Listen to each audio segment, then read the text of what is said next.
Hello friends, welcome to my channel. दोस्तों, adenomyosis महिलाओं में होने वाली ऐसी बीमारी है जिसमें गर्भाशय की मांसपेशियों के भीतर लाइनिंग टिश्यू का स्थानांतरण गलत जगह होने के कारण गर्भाशय की मांसपेशियों में सूजन आ जाती है। इसके लक्षण क्या है? पीरियड्स बहुत ही लंबे समय तक होना, पीरियड्स के दौरान असहनीय दर्द होना, यूट्रस में बहुत ही ज्यादा ऐंठन के समान दर्द होना, ब्लड क्लॉट्स बनना, पेट में ऐंठन सा महसूस होना, और यह समस्या 35 से 55 इयर्स की महिलाओं में ज्यादा होती है।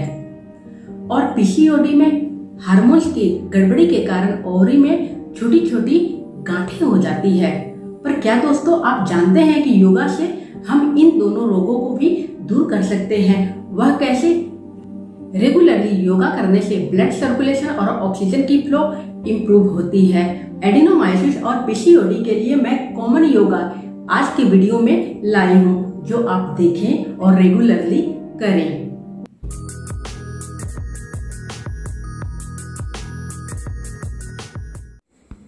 कपालभाति। पद्मासन में स्ट्रेट बैठें, दोनों हाथों को ध्यान मुद्रा में रख करके आंखों को बंद रखें। पेट को अंदर की तरफ प्रेस करते हुए फोर्सफुली ब्रीथ आउट करें। 1 सेकेंड 1 स्ट्रोक। अपनी पूरी ध्यान अपनी सांसों के ऊपर दें। जैसे ही पेट अंदर की तरफ प्रेस हो रही है, वैसे ही हम ब्रीथ आउट कर रहे हैं, यानी दोनों की टाइमिंग सेम है। डेली 5 मिनट तक कपालभाति करें। कपालभाति एक ऐसी क्रिया है जिसमें हमारे शरीर के टॉक्सिन्स बाहर निकलते हैं। सभी लोअर एब्डोमिनल ऑर्गन्स की फंक्शंस को इम्प्रूव करता है। कपालभाति रिप्रोडक्टिव हार्मोन्स को बैलेंस में रखता है और 90% रोगों को भी दूर करता है। अब नाड़ी शोधन। दाईं नासिका को थंब से बंद करें। बाईं नासिका से 5 सेकेंड्स तक सांस को अपनी लंग्स में भरें। बाईं नासिका को रिंग फिंगर से बंद करके 5 सेकेंड्स तक अपनी लंग्स में सांस को होल्ड रखें। दाईं नासिका से थंब को हटाते हुए धीरे धीरे 7 सेकेंड्स तक सांस को बाहर छोड़ें। फिर नासिका के बाहर 2 सेकेंड्स तक सांस को होल्ड रखें। पुनः 5 सेकेंड्स तक दोबारा दाईं नासिका से ही सांस को अपनी लंग्स में भरें। दाईं नासिका को थंब से बंद करते हुए 5 सेकेंड्स तक सांस को अपनी लंग्स में होल्ड रखें। बाईं नासिका से रिंग फिंगर को हटाते हुए 7 सेकेंड्स तक सांस को धीरे धीरे बाहर छोड़ें। इस क्रिया को दोहराएं लगभग 5 मिनट्स तक। नाड़ी शोधन हमारी इंटरनल ऑर्गन्स को पूरी तरह से प्यूरिफाइड करता है। सभी इंटरनल ऑर्गन्स में ऑक्सीजन की सप्लाई इम्प्रूव होती है। सभी इंटरनल ऑर्गन्स अच्छी तरह से काम करने लगते हैं क्योंकि उनमें ब्लड सर्कुलेशन भी इम्प्रूव होती है। अपनी पूरी ध्यान सिर्फ अपनी सांसों के ऊपर ही दें, क्योंकि नाड़ी शोधन में सांसों की ही भूमिका है आपकी इंटरनल ऑर्गन्स को प्यूरिफाइड करने में। नाड़ी शोधन हम रात को भी कर सकते हैं। नाड़ी शोधन करने से हमारी बॉडी 99% रोगमुक्त होती है। इसकी सही स्टेप्स ध्यान से देखें और करें। Next, abdominal breathing. पद्मासन में ध्यान मुद्रा में स्ट्रेट बैठते हुए 5 सेकेंड्स तक डीप इनहेल लें और अपने एब्डोमेन में सांस को भरें। 5 सेकेंड्स तक सांस को अपनी एब्डोमेन में होल्ड रखें। धीरे धीरे 7 सेकेंड्स तक ब्रीद आउट करें। 2 सेकेंड्स तक नासिका के बाहर सांस को होल्ड रखें। दोबारा 5 सेकेंड्स तक सांस को एब्डोमेन में भरें। इस क्रिया को दोहराएं। एब्डोमिनल ब्रीदिंग से यूट्रस के सभी रोग दूर होते हैं। एब्डोमिनल ऑर्गन्स में ब्लड सर्कुलेशन और ऑक्सीजन की सप्लाई इम्प्रूव होती है। इस तरह उन्हें स्ट्रेंथ अच्छी तरह से मिलती है। बटरफ्लाई या बद्धकोणासन। दोनों पैरों को सोल्स ज्वाइंट करके बैठें और दोनों फुट को अपनी हाथों से पकड़ करके अप एंड डाउन की पैरों में मूवमेंट दें।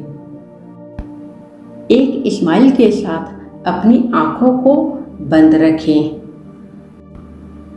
इमेजिन करें कि आपकी पेल्विक फ्लोर की मसल्स को स्ट्रेंथ मिल रही है। बटरफ्लाई हमारे थाई मसल्स पेल्विक फ्लोर को स्ट्रेंथ देता है। रेगुलरली बटरफ्लाई करने से फर्टिलिटी भी इम्प्रूव होती है और इनफर्टिलिटी जैसी प्रॉब्लम्स नहीं होती है। रिप्रोडक्टिव ऑर्गन्स के फंक्शन इम्प्रूव होते हैं।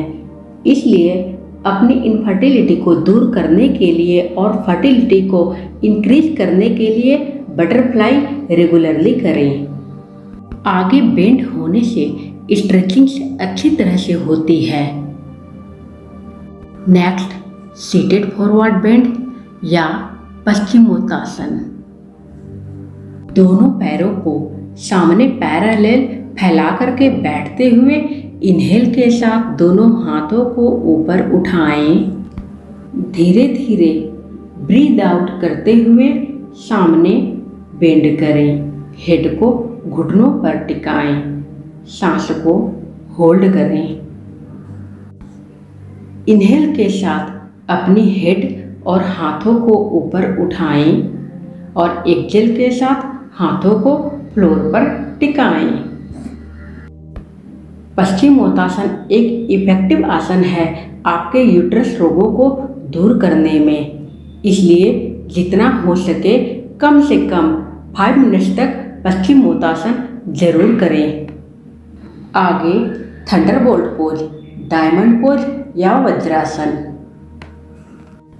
दोनों पैरों को घुटनों से फोल्ड करके बैठे, हिप्स को अपनी सोल्स पर टिकाएं। हाथों को दोनों घुटनों पर रखें। पाम्स की फेसिंग डाउनवर्ड। वज्रासन आप खाना खाने के बाद भी कर सकते हैं। अब दोनों हाथों को अपने पीछे फ्लोर पर टिकाएं और धीरे धीरे हेड को पीछे की तरफ बेंड करें। यह है सुप्त वज्रासन या रिक्लाइंड थंडरबोल्ट पोज। दोनों पाम्स थाइज पर हैं। डीप इनहेल, डीप एक्सहेल, इससे ज़्यादा बेनिफिट्स मिलती है। बैक फ्लोर के ऊपर है अपोजिट यू शेप में। धीरे धीरे वापस आएं। अब है चाइल्ड पोज। वज्रासन में बैठते हुए डीप इनहेल के साथ दोनों हाथों को ऊपर करें। एक्सहेल के साथ सामने बेंड करें। हेड को फ्लोर पर टिकाएं और सांस को होल्ड रखें। इनहेल के साथ अपने हाथों और हेड को वापस उठाएं। एक्सहेल के साथ हाथों को फ्लोर पर टिकाएं। नौकासन या बोट पोज। पीठ के बल लेट करके इनहेल के साथ अपनी बैक और लेग्स को ऊपर उठाएं। सांसों को होल्ड करके एक्सहेल के साथ वापस फ्लोर पर आएं। दोबारा स्टेप्स को देखें। इनहेल के साथ अपनी बैक और लेग्स को ऊपर उठाएं। ब्रीथ को होल्ड करें। सांस को धीरे धीरे छोड़ते हुए वापस फ्लोर पर आए। पवन मुक्तासन, दोनों पैरों को उठा करके घुटनों से फोल्ड करें और दोनों हाथों से पकड़ करके चेस्ट की तरफ प्रेस करते हुए इनहेल के साथ अपनी हेड को उठा करके नोज से घुटनों को टच करें। सांस को होल्ड करें और एक्सेल के साथ वापस फ्लोर पर आएं। कोबरा पोज, पेट के बल लेट करके इनहेल के साथ अपनी चेस्ट को ऊपर उठाएं और ब्रीथ को होल्ड करें, निगाहें ऊपर। सांस को छोड़ते हुए वापस फ्लोर पर आएं। धनुरासन, दोनों एंकल्स को अपने दोनों हाथों से पकड़ें और इनहेल के साथ अपनी बॉडी और लेग्स को ऊपर उठाएं। सांस को होल्ड करें, निगाहें ऊपर। सभी आसन कम से कम 1 मिनट तक जरूर करें और 2 से 3 बार तक दोहराएं। सांस छोड़ते हुए वापस फ्लोर पर आएं। कैट पोज, कैट की पोजीशन लेते हुए डीप इनहेल के साथ अपनी हेड को ऊपर की तरफ उठाएं, अपनी स्पाइंस के ऊपर प्रेस करें। सांस को छोड़ते हुए हेड को नीचे की तरफ बेंड करें। स्पाइंस को अपवर्ड डायरेक्शन में बेंड करें, यानी हेड अप, स्पाइंस नीचे, हेड डाउन, स्पाइंस ऊपर। कैट पोज में स्पाइंस में स्ट्रेचिंग होने के कारण हमारे यूट्रस संबंधित रोग दूर होते हैं। लोअर एब्डोमिनल ऑर्गन्स में ब्लड सर्कुलेशन बहुत ही अच्छी हो जाती है, ऑक्सीजन की सप्लाई इम्प्रूव होती है। यूट्रस संबंधित बहुत सारे रोग कैट पोज से दूर होते हैं। अब है उष्ट्रासन या कैमल पोज। वज्रासन में बैठते हुए घुटनों के ऊपर खड़े हो जाएं और पीछे की तरफ अपनी बॉडी को बेंड करें। दोनों हाथों को अपनी सोल्स पर टिकाएं। उष्ट्रासन में हमारे लोअर एब्डोमिनल ऑर्गन से लेकर के नेक में स्ट्रेचिंग बहुत ही अच्छी होती है। अब है मत्स्यासन या फिश पोज। लोटस पोज में बैठते हुए दोनों हाथों को पीछे की तरफ फ्लोर पर टिकाएं। धीरे धीरे बॉडी को पीछे की तरफ बेंड करें। सुप्त वज्रासन की तरह इसकी स्टेप्स है। दोनों हाथों से दोनों पैरों की टोज को पकड़ें। Deep inhale, deep exhale. कम से कम 1 मिनट तक इसी पोजीशन में रहें। 3 टाइम्स इस आसन को करें। सभी आसन को 3 बार करें। बॉडी को स्ट्रेचिंग देने के लिए इस स्टेप्स को करें। इससे यूट्रस पेल्विक फ्लोर को स्ट्रेंथ मिलती है। अब है सर्वांगासन।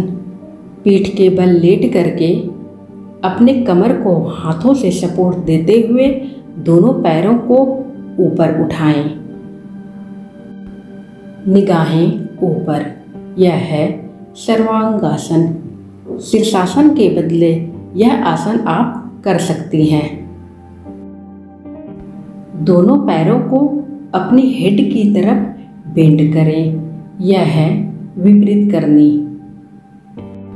दोनों पैरों की नीज को पारापारी अपनी हेड से टच करें और कुछ समय तक उसी पोजीशन में रहें। यह पोज लोअर एब्डोमिनल ऑर्गन्स की फंक्शंस को, रिप्रोडक्टिव ऑर्गन्स की फंक्शंस को इम्प्रूव करता है। दोनों पैरों को अब अपनी हेड की तरफ फ्लोर पर बेंड करें। यह है हलासन। सभी पोज में कुछ मिनट तक जरूर रुकें। किसी भी आसन की लाभ हमें तभी मिलेगी जब हम सभी पोज में कुछ समय तक रुकें, यानी सभी आसन में हमें टाइम देना है ज़्यादा फायदा पाने के लिए। स्टार्टिंग में आपकी बॉडी जितना फोल्ड हो सके उतना ही फोल्ड करें। शुरुआत धीरे धीरे करें। यह सभी आसन ब्लड सर्कुलेशन और ऑक्सीजन की सप्लाई को बहुत ही ज़्यादा इम्प्रूव करता है। सूर्य नमस्कार। दोनों हाथों को जोड़ करके सीधे खड़े हो जाएं और इनहेल के साथ पीछे बेंड करें। सांस छोड़ते हुए सामने झुकें। इनहेल के साथ अपनी लेफ्ट लेग को पीछे ले जाएं। एक्सेल के साथ राइट लेग को भी पीछे ले जाएं। सांस को होल्ड करते हुए अपनी चिन, चेस्ट और नीज को फ्लोर पर टिकाएं। इनहेल के साथ अपनी चेस्ट को ऊपर उठाएं और एक्सेल के साथ माउंटेन पोज में आएं। इनहेल के साथ अपनी लेग को सामने लाएं। एक्सेल के साथ अपनी दूसरी लेग को भी सामने लाते हुए बेंड करें। फिर इनहेल के साथ पीछे की तरफ बेंड करें। एक्सेल के साथ हाथों को जोड़ करके वापस आएं। अब है जानुशिरासन। इनहेल के साथ दोनों हाथों को ऊपर उठाएं। एक्सेल के साथ सामने बेंड करें। सांस को होल्ड करें। इनहेल के साथ दोनों हाथों को ऊपर उठाएं। एक्सेल के साथ हाथों को नीचे लाएं। दोस्तों, किसी भी योगा के बेनिफिट्स पाने के लिए हमें किसी भी पोज में टाइम देना पड़ेगा, यानी हर पोज हम 3 मिनट्स तक जरूर करें ज़्यादा बेनिफिट्स पाने के लिए। धन्यवाद।